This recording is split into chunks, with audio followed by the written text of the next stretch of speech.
And welcome to uh, live meditation with Jeremy McMahan. Let me just take my seat.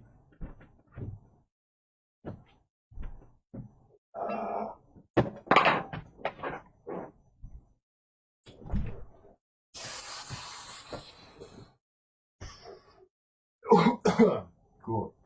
So I hope everybody is doing well today.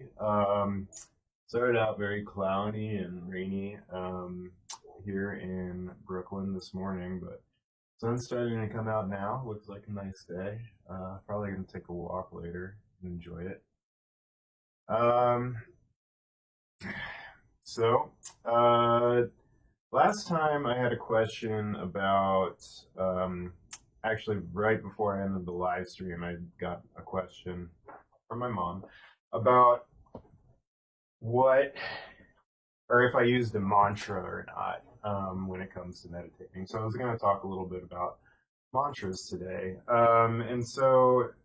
Yeah, mantra is a big thing, particularly within the tradition of Tibetan Buddhism or Vajrayana Buddhism, esoteric Buddhism, tantric Buddhism. They're all kind of synonyms of the same thing, simplifying it. But um, we have this concept of a mantra in our culture, right? And a lot of the times, we think of a mantra as being like kind of like a positive affirmation, right? Say like you don't feel like you're good enough to do something.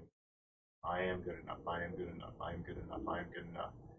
Um, so that's kind of like what we expect the mantra to be, really, is sort of this kind of invocation to have a particular meaning, too.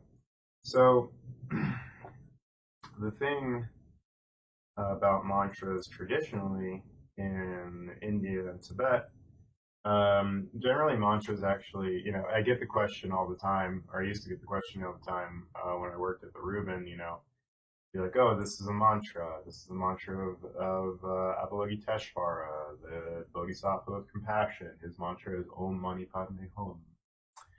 People are always like, well, what does the mantra mean? And the thing about the mantras is that they don't actually mean anything traditionally. They're actually more just a kind of a combination of verbs, vowels, a combination of different vowels sort of put together that are really meant to invoke the spirit or kind of invoke the presence of the deity in sound form. So by repeating Avalokiteshvara's mantra, Om Mani Padme Hum, Om Mani Padme Hum, Om Mani Padme Hum, you're actually invoking his very presence. So, yeah. So that is really what mantras are used for in traditional Tibetan and Tantric Buddhism. Not so much for positive affirmations, but rather to invoke the presence of this deity, of whatever deity, and each deity has their own mantra. So sometimes people would be like, they kind of wouldn't believe me when I would tell them that they don't mean anything necessarily. But here's a concrete example of how and why they don't mean anything. And that so when Buddhism went to other cultures, particularly Tibet and China and Japan, often one of the things they do would translate Buddhist texts into the native language, right? And actually, the Tibetans, they were like the king translating, and they actually took what I've heard, and I totally believe, the most ambitious translation project in the history of humankind. That's the amount of text that they translated from Sanskrit and other Indian languages into Tibetan. So they translated a lot of stuff. But you know what they didn't translate? The mantras. The mantras are still in their original Sanskrit. And again, the reason why is because it's not so much the meaning of the mantra that's important, rather, it's the sound of the mantra that's important. So, again, they're kind of, I don't mean to, I don't know, mean this as a put down for mantras, but this kind of like similar to saying like abracadabra or something like that. Like, what does abracadabra mean? It doesn't really mean anything, but it's supposed to invoke a certain power, right? And it's the same thing with a mantra, you know. It doesn't necessarily mean anything, but you're supposed to invoke the power of the deity.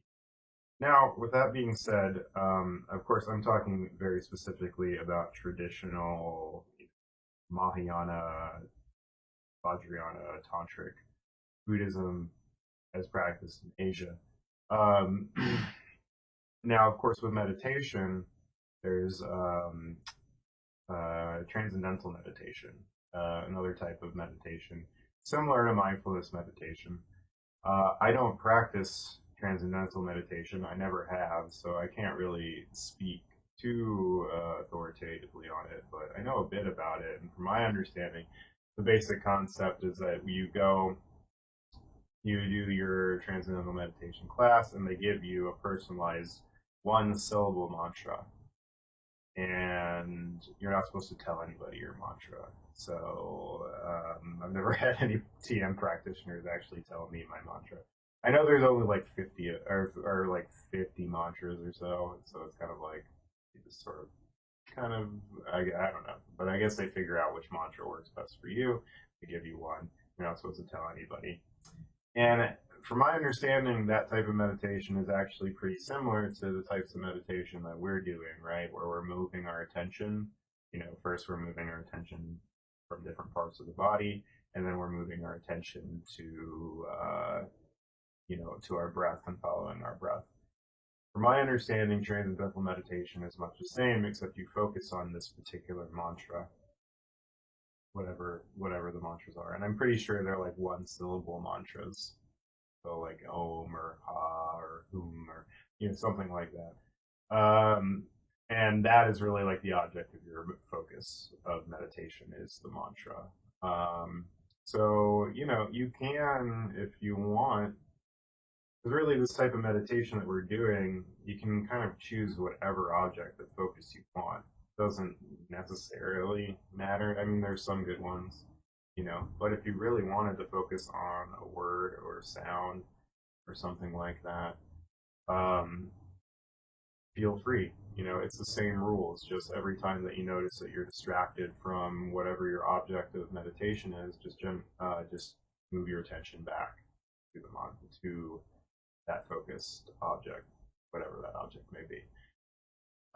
So that's my little spiel about mantras. I guess I'll also say when I'm practicing meditation by myself, um, and this is a very traditional thing to do in Tibetan traditions, which is my lineage is from a Tibetan lineage. So one of the things I do in prepping for my meditation is say the Vajrasattva mantra. Just Om Vajrasattva Hum, Om Vajrasattva Hum, Om Vajrasattva Hum. I say it 5 to 7 times. And Vajrasattva he's kind of like the deity. He's sort of like the ideal student is kind of his like role in the pantheon of Buddhist gods. And so a lot of times students, when starting a new practice or starting a practice, invoke his presence because he's really the kind of the one that you're supposed to sort of like base yourself off of. He's like the model student that you're supposed to invoke. So I do say that every time before I meditate. It's supposed to be kind of like a cleansing thing, cleanses the area.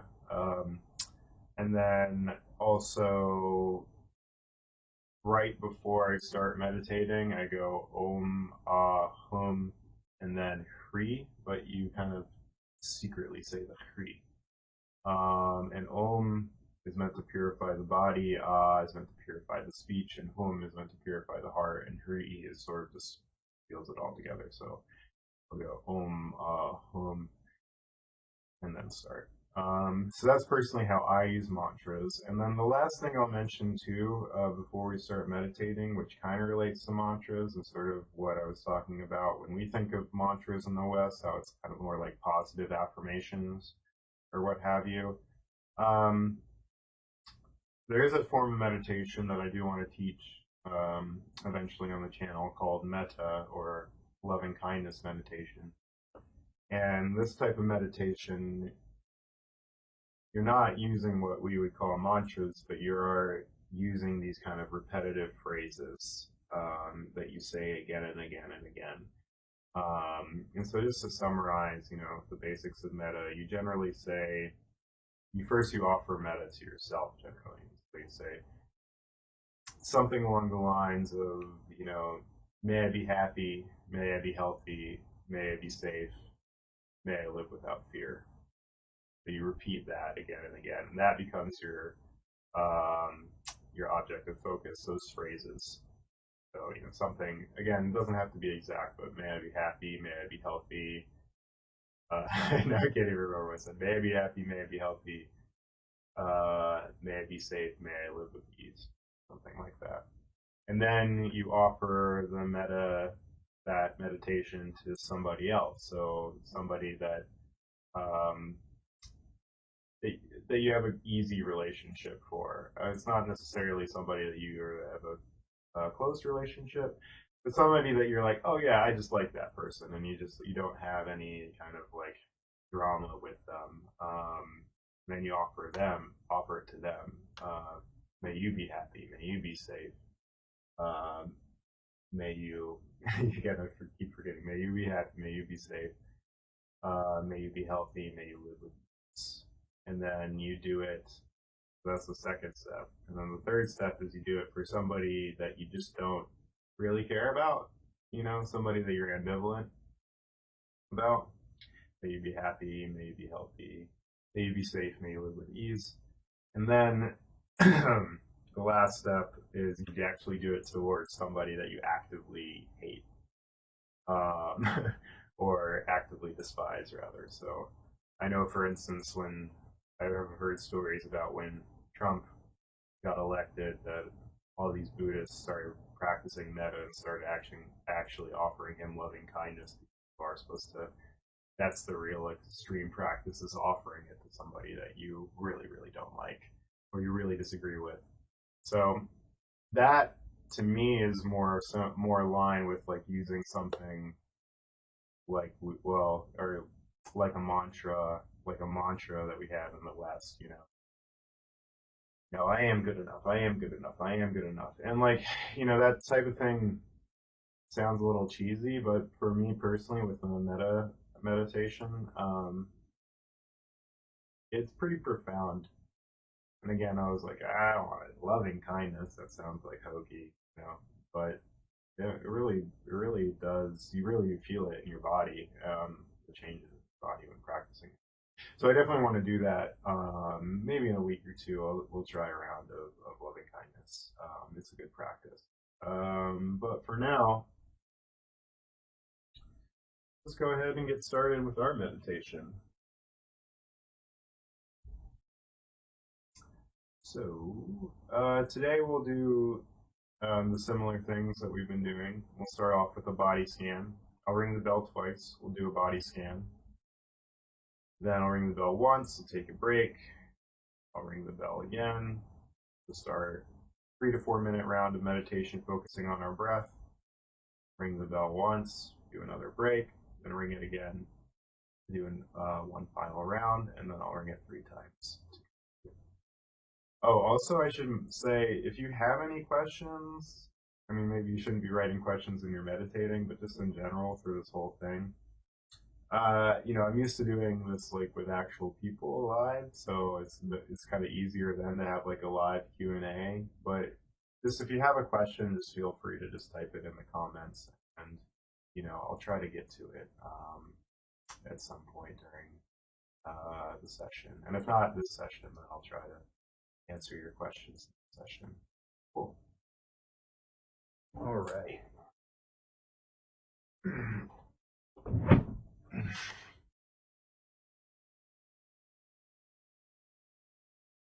Okay, so we'll start off with our body scan.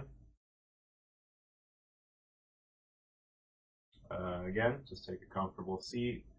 You don't have to be sitting cross-legged. If you're just sitting in a chair, that's fine. You want to make sure that your back is relatively straight but not strained. Feel free to keep your eyes open or closed, whatever most comfortable for you. And if you're sitting in a chair, just make sure that your feet are firmly planted on the ground. Okay, so here we go.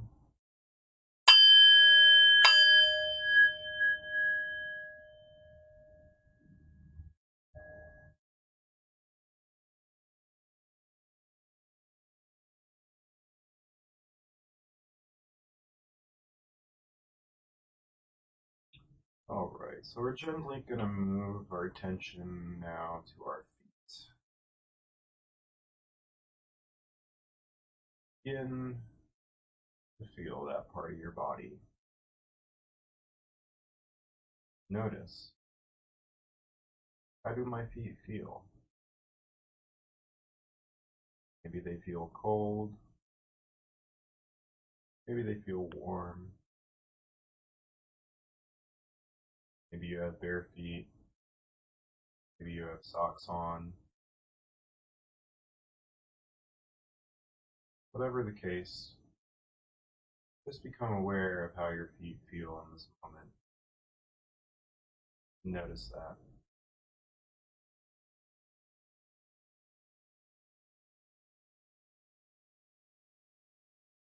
All right, now we're going to move our attention to our seat, where we feel our body held up, supported. Aware of that support. Just notice how that part of your body feels right now.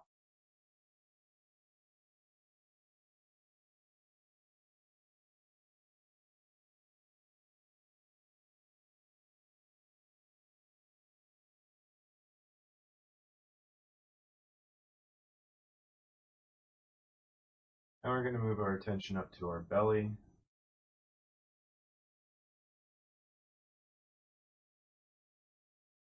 Notice how that feels. I'm aware of its movement as it follows the breath.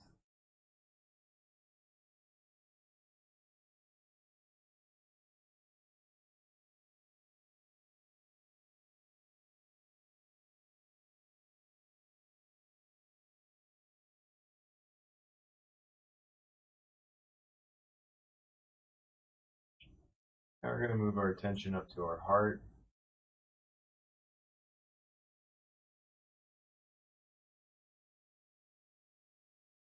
That space in the middle of your chest. Just feel that area of your body. Become aware of it.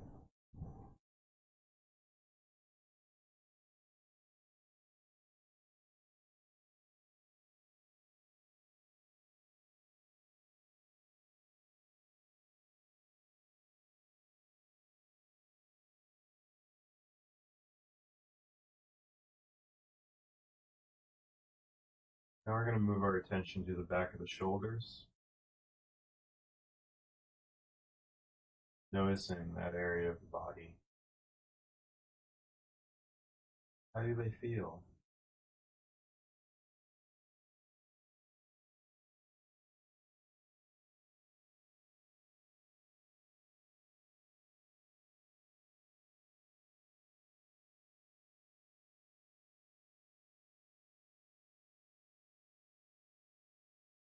Now we'll move our attention to the back of the head.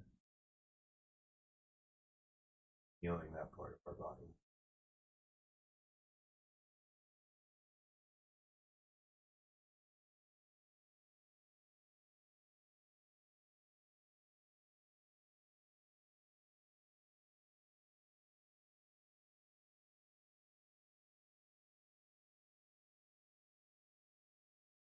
Alright, now we'll move our attention back down to our feet.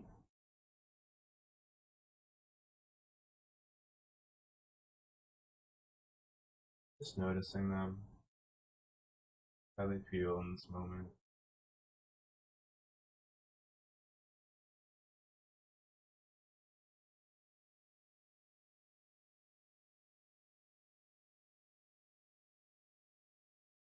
Now move our attention up to our seat.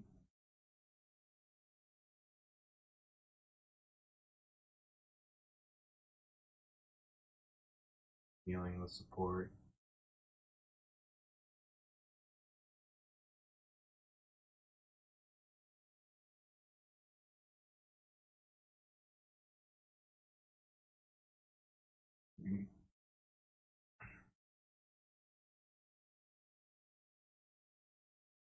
Now move our attention up to our belly, noticing its movements.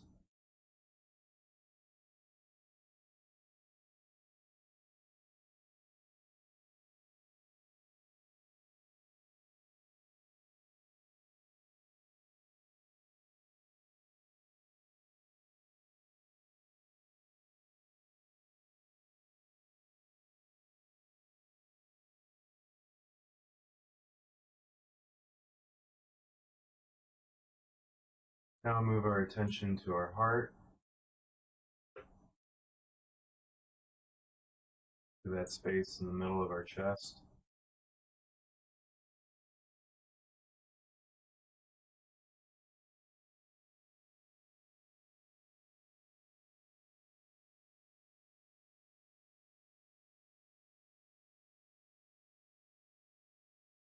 Now move our attention to the back of the shoulders.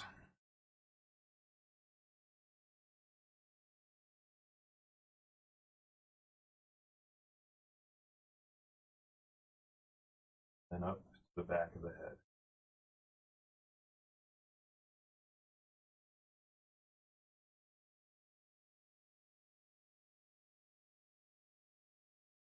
Alright, move your attention back down to your feet.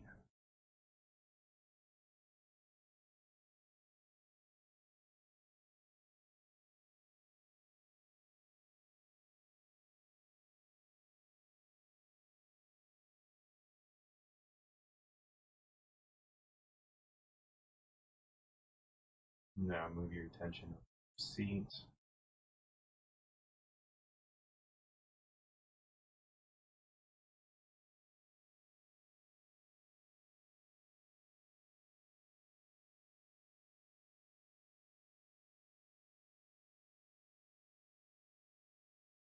Now move your attention to your belly.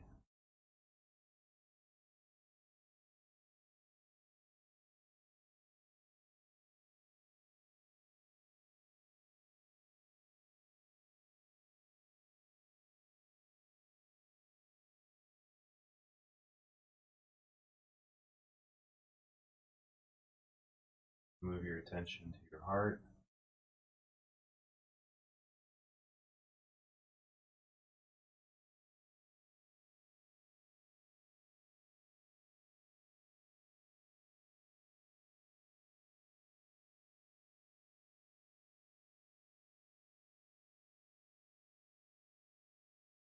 Now move your attention back of the shoulders.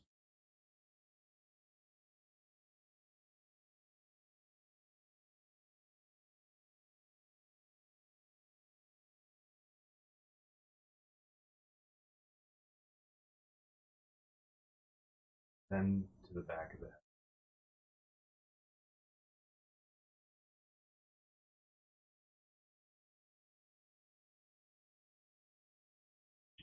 Right, in just a moment I will ring the bell, ending our first round of meditation.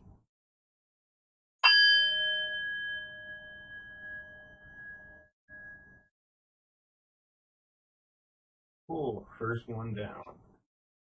Alright, so just take a quick break.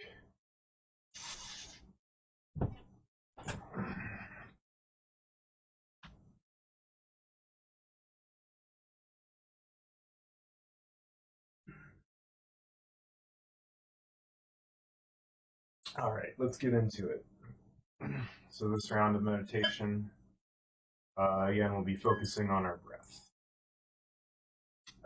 And whenever you notice that you're no longer focusing on your breath, just recognize you've been distracted and bring your attention back to the feeling of the breath. All right, here we go.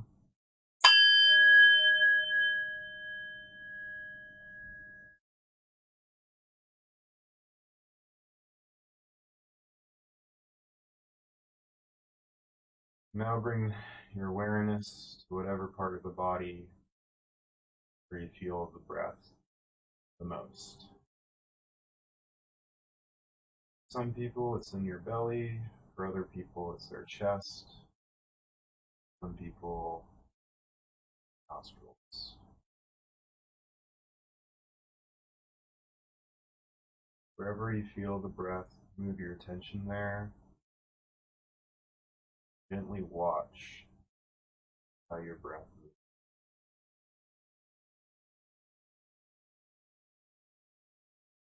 No need to change anything about the breath. Just become aware of it.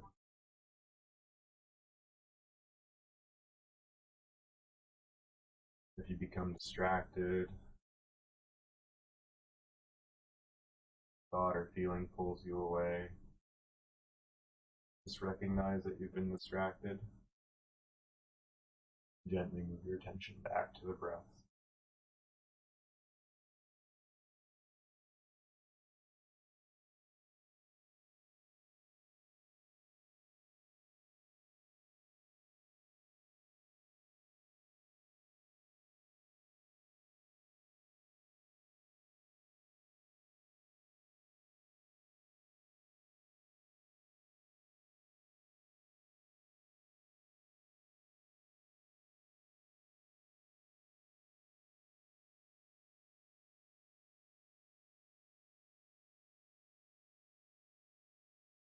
Then if a thought or a feeling arises,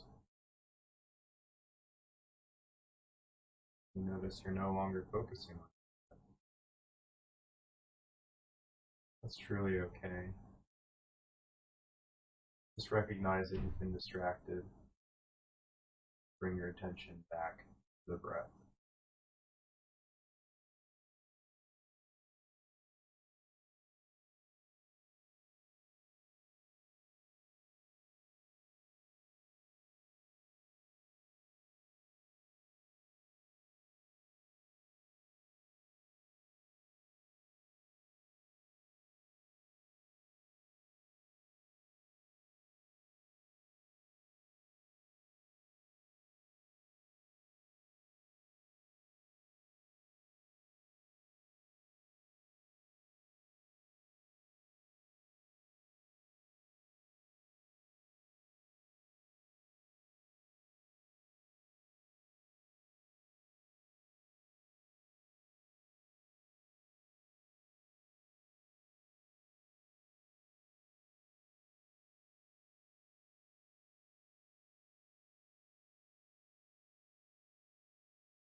And if a thought from the past, feeling about the future comes, sweeps you away, it's really okay. Just recognize that you've been distracted. Gently move your attention back to the breath.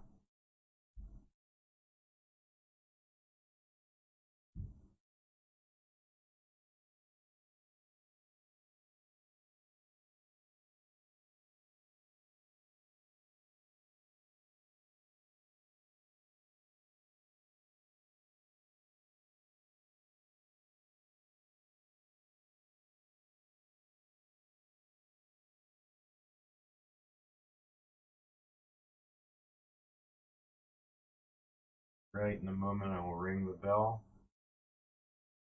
ending our second round of meditation.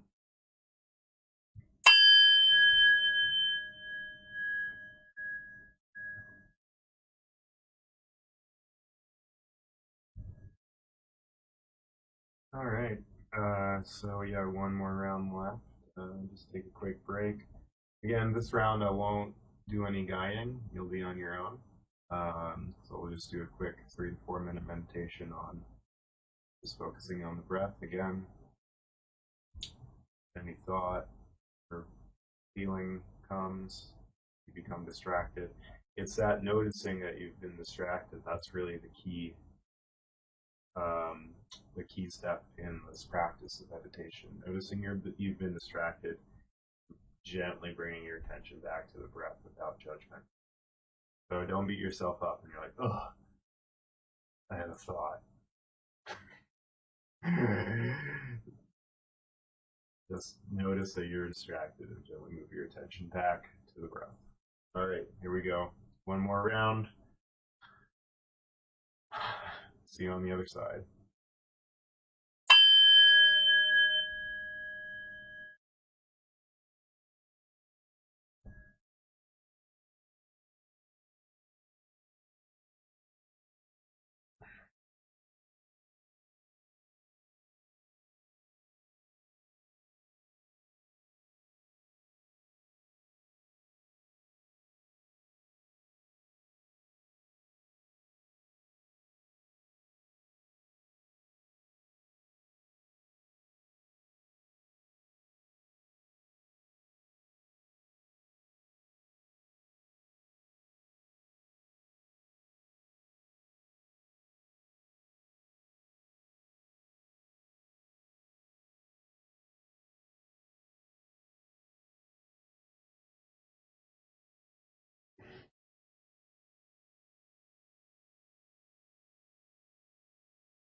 All right, in just a moment, I will ring the bell 3 times.